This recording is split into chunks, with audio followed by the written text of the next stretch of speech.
Welcome back to the channel. If you're new here, thanks for tuning in. We are going on an epic 5-day canoe float adventure on the Buffalo National River. Now I've done 3 days, but I've never done a 5-day. So it's been on my bucket list for a long time. I finally gotten the time, the PTO, to actually make it happen. So I'm gonna break down my gear that I'm gonna pack for this 5-day trip. The only thing that really changes from 2 to 3 day float is mainly food, water, and then some clothing possibly. But other than that, everything is going to be the same. I've done plenty of these adventures. You can see in the description below or through my channel, I've done a lot of kayak camping. Canoe is a whole new thing to me. The reason I've upgraded to a canoe is this is going to be a fishing / hunting video as well, or series. I needed a canoe just for more space, specifically for the 65 quart cooler that I'm going to share with y'all at the tail end of this video. So if you're just here to see what to pack on a 5-day float trip, this is going to be at the beginning. Then at the tail end of the video, I'll share my specific hunting gear I'm bringing and my fishing gear. But other than that, we're going to dive into each of these bags briefly. I'm not going to spend tons of time and make you bored on the other side of that lens.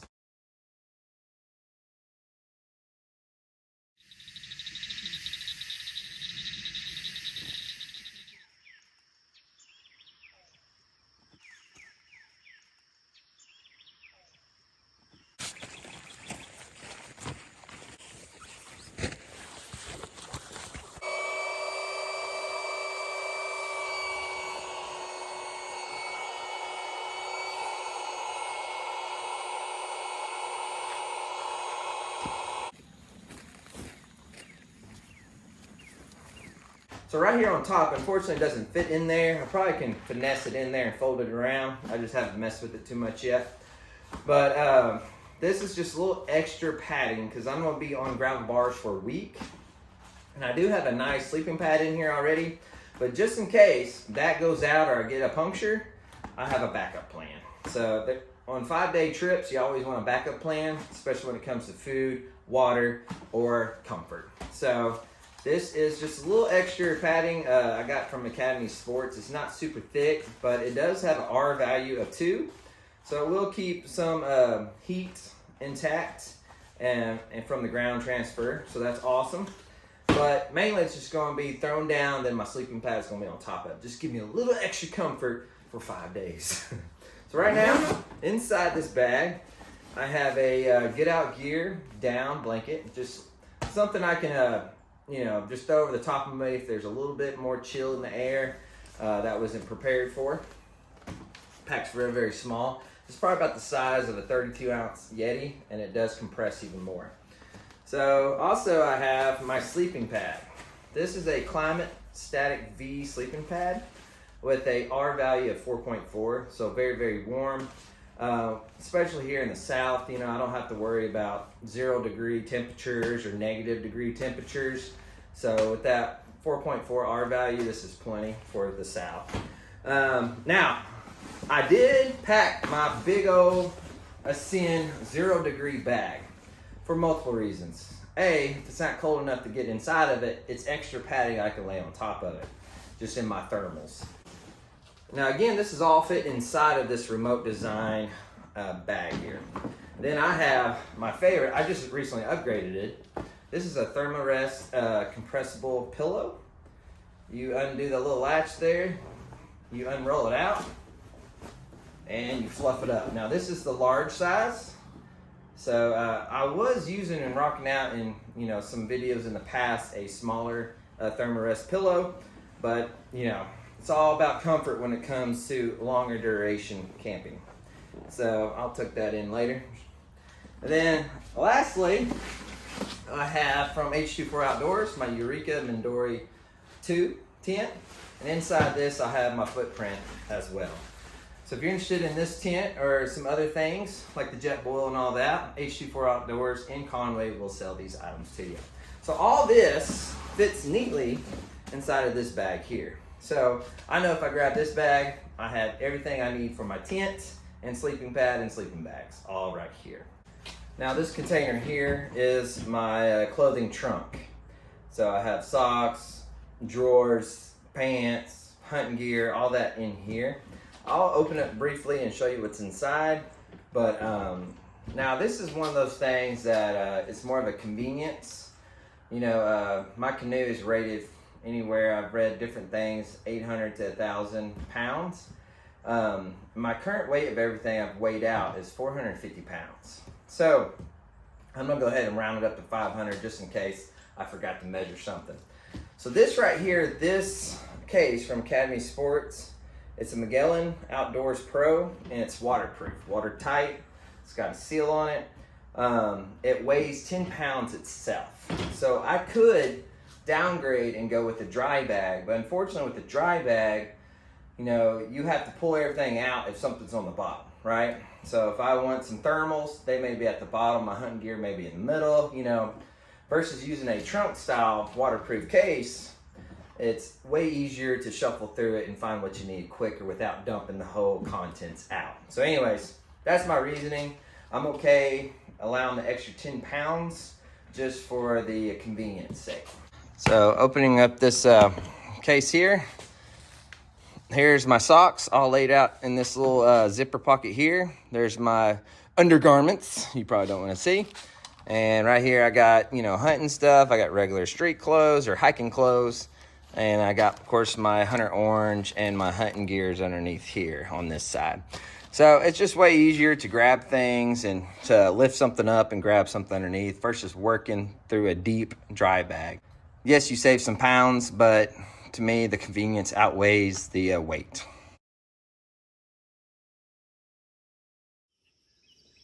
I put them in a pan and kind of brown each side.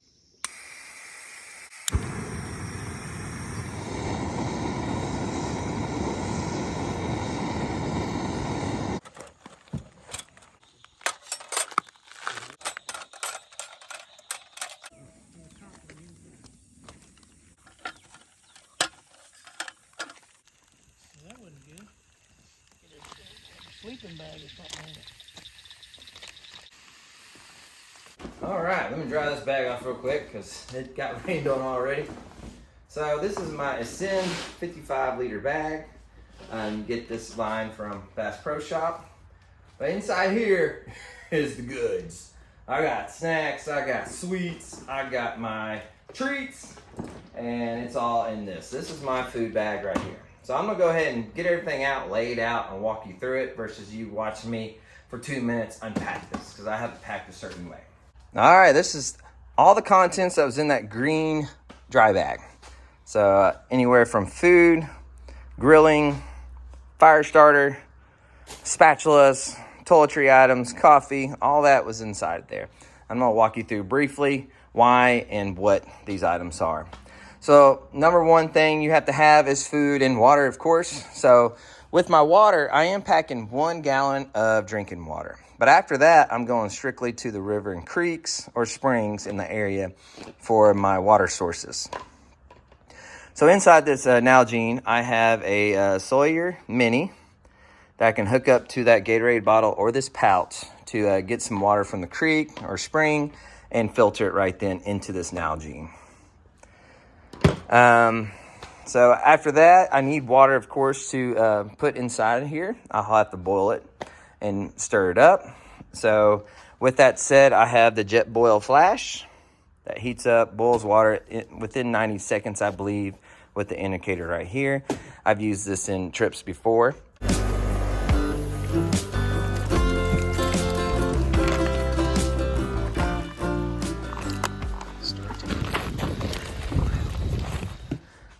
But let's say that goes out, you have to have a backup plan.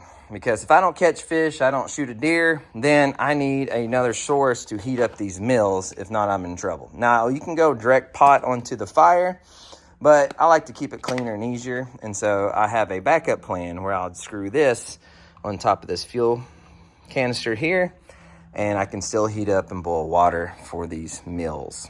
Okay, speaking of fire starter and backup plans, this is just a natural charcoal starter when I do grilling and stuff.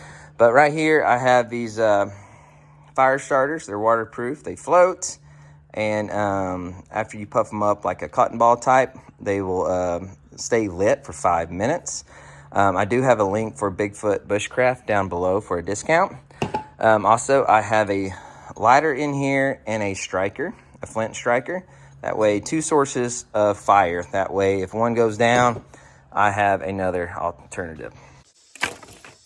Shout out to Bigfoot Bushcraft for hooking me up with this awesome set.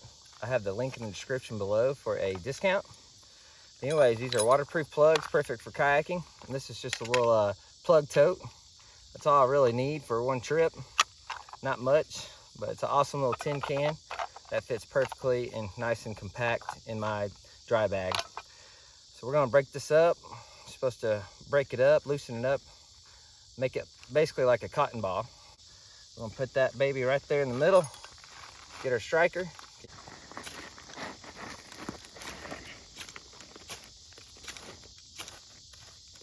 There we go.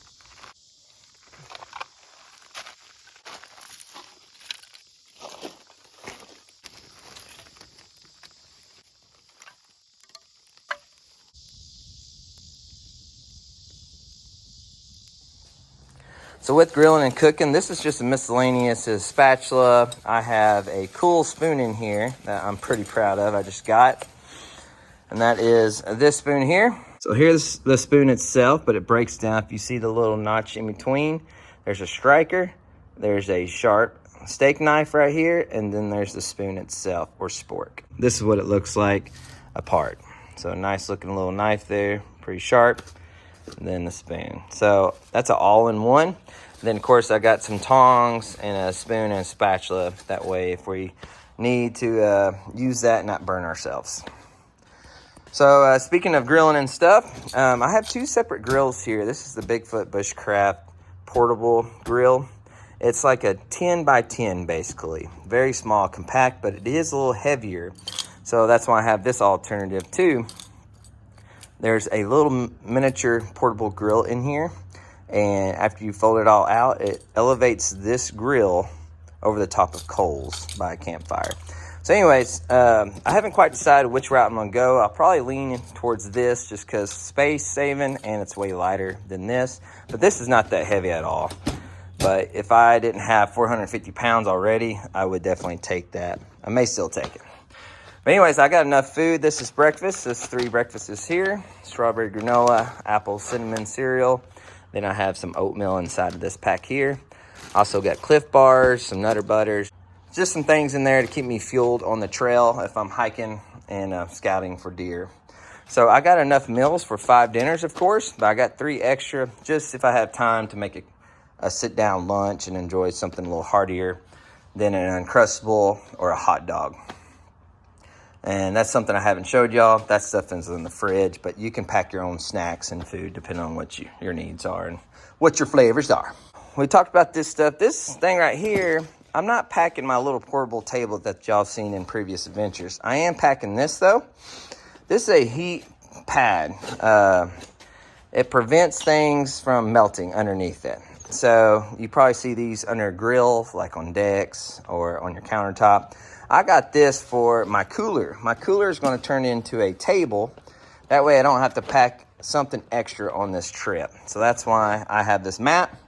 I'm going to put it on top of my 65 quart cooler and do my jet boil and stuff on top of it. Now, if it's something directly fire related, of course, I won't put that on that with the cooler. But just my jet boil and stuff, that way no boiling water melts into my cooler. That's what that's for. So coming over here, I have my toiletries. These are just some extra freezer bags. If I do, keep some game or fish, I can put them in these bags and throw them in the cooler. I got some unscented deodorant, of course, toothbrush, toothpaste, some camp wash that's safe for nature. Just in case I get some tenderloin stuck in my teeth, that'd be annoying. I got some dude wipes. Of course, I'm not going to leave this stuff on the ground or bury it. Even though it's flushable, it's not necessarily like biodegradable. I'm going to pack that stuff with me and take it off the river. Just so you'll know. Over here, this is just some cleaning supplies. I got some antibacterial dish soap, which also will turn into hand soap. I got some olive oil here for sauteing. And then I got some seasoning, some backwoods savory wild game seasoning. a little sponge. And then inside this pouch, I got some wet ones just for some sanitation stuff. Lastly, but most importantly, I got my coffee. I got the remote pot here, and I think that makes 6 cups of coffee at a time. I got some coffee here, coffee cup. Inside these little pods here versus bringing a big old thing of creamer, I just got a little bit of powdered creamer in here, some stevia, and these are just some soaker coffee bags. You just soak in hot water. So all that right there is inside that green bag, and that's mostly my food, water, hydration, hygiene, stuff like that. So this is the contents in that orange bag you saw in the intro, and it's basically tools / miscellaneous. I have a fold-up shovel. You know, you have to bury certain things along the river and be so far away from the water line when you do the duty. So I have a packable shovel. I got a headlamp. Also have a flashlight / lantern. It's a twofer. Some paracord. The skillet. This is my Free Soldier rainfly. This is the rainfly poles that go on the front of it, kind of give you that porch-like effect. Now, if I were to take it, it would go in this bag here, but this is my Trekology camping table if I were to bring it. It's very, very light, probably, I don't know, a few pounds. But since I'm using my cooler, I'm leaving it behind this time. That way, just save on a little bit of weight and cut down on some gear I'm taking and possibly losing if I capsize. So that bag right there is miscellaneous tools and a heavy-duty skillet just for cooking. Now we're getting to the video where it may not concern y'all as much, but just to show you what else I got to bring on this trip, and then I'll walk you through my canoe itself and the accessories I put on it so far. So of course, bringing GoPros and bringing, you know, cell phone, Garmin, E-Trex, just some electronics just to make it easier and avoid getting lost on this trip. But mainly GoPro stuff and phone charger just to get the clips I want to get to share with y'all. I have the Jackery. This is the smallest Jackery, the Explorer 240, and it's very, very lightweight. And all these items right here fit inside that green bag. This, of course, is a container in itself, waterproof Apache 3800. I had my saddle inside this bag and also my knee savers. So that's all the contents in that green bag, as well as that Apache case.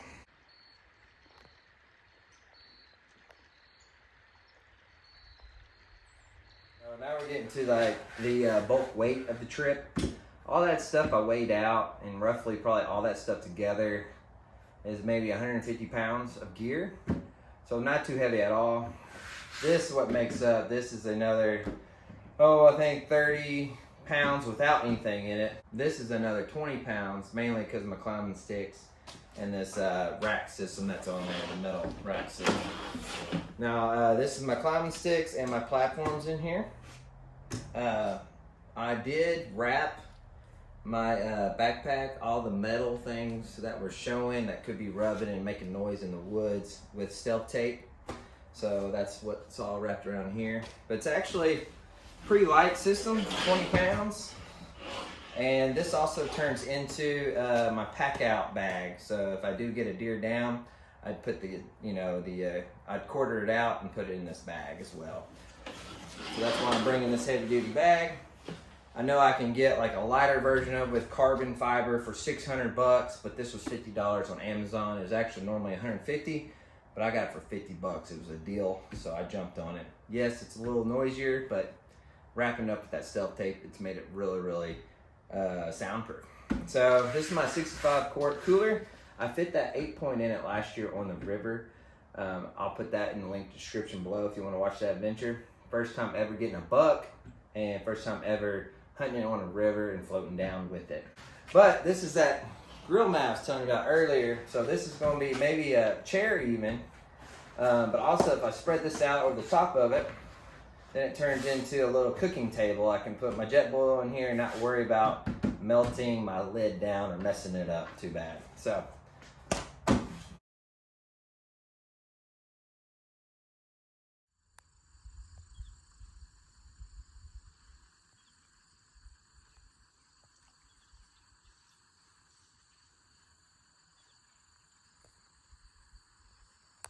All right, now to the canoe. The only thing I haven't shown you is the pew-pew. For YouTube reasons, I'm just going to leave it out of this video. You'll definitely see it in the videos to come. But I got the Discovery 158. Now, I've read different things. I got this used online, and there was no paperwork with it. I've been trying to find a model number, serial number, or something. I know it's on here. I just haven't found it yet. But this canoe is rated between 800 to 1,000 to 1,100 pounds for the weight capacity. So I'm just going on the safe side, saying 800. So I'm going to try to keep all my gear, plus myself, under 500.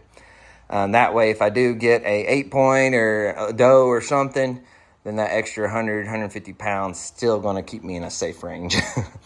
But the canoe itself is pretty simple. Now, what I've been making is a lot of these non-slip loops out of paracord. I'm putting a carabiner on the other side. That way I can snap it onto my gear. If I do capsize, which I'm not really worried about it, but you never know, it'll all be attached to my canoe and easier to pull to the side without swimming downstream. So here's more of these D-loops. They're just a little longer. That way I can strap bags and hook my cooler and all that to it. So right here is kind of the dashboard. So if I'm sitting inside here, I got my Garmin E-Trex looking right at me. This is just a phone holder. It'll actually be attached to my life jacket. I was just playing around with it. Cup holder. This is another source of water. So it's a GeoPress. And you can get these at H24 Outdoors as well. So one filter will give you about 350 water bottles. So I can actually scoop some water on the side of the stream, filter inside on my canoe floor, and drink it like that. I put a carabiner on it. That way if I need to put my phone or something in there, some baits, I can hook it right here on this little lanyard. So I have a little gear track here. I think that was about an 18-inch gear track that I drilled through and got some washers and lock nuts on the other side. This right here is for my camera boom. So inside this bag here, I have some day snacks. I also probably put my wallet and keys in here. This is actually some ready-to-eat pizza. So just something I can grab and eat along the river float. Now to the back, I have the GCI outdoor back seats with some padding.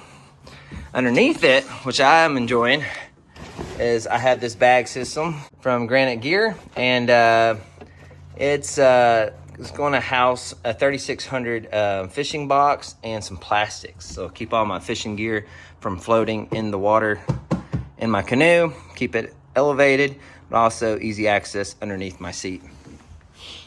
I'm gonna put this on some paracord, but just a little water scooper. This is a tool bag. It has all the tools I need to fix something quickly, like tighten up this bolt, for example. So anyways, that's the boat itself.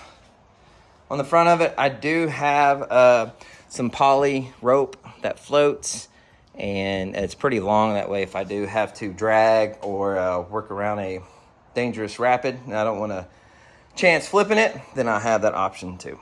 Well, that's it for this video. That's basically what I'm gonna take for this 5-day float. Like I said, this is my first time ever doing that lengthy of a trip.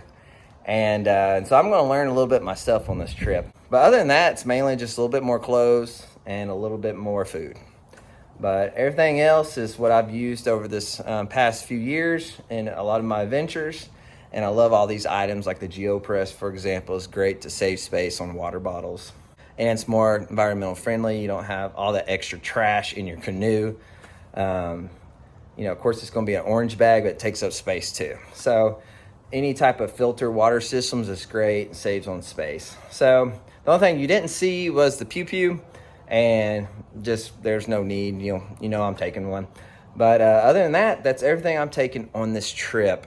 Now, I may get on this trip, or maybe a few days from now, like, do I really need that item? Like something like, I have some antibacterial soap, but I also have those hand wipes. Do I need both? So it might be a couple little trims here and there.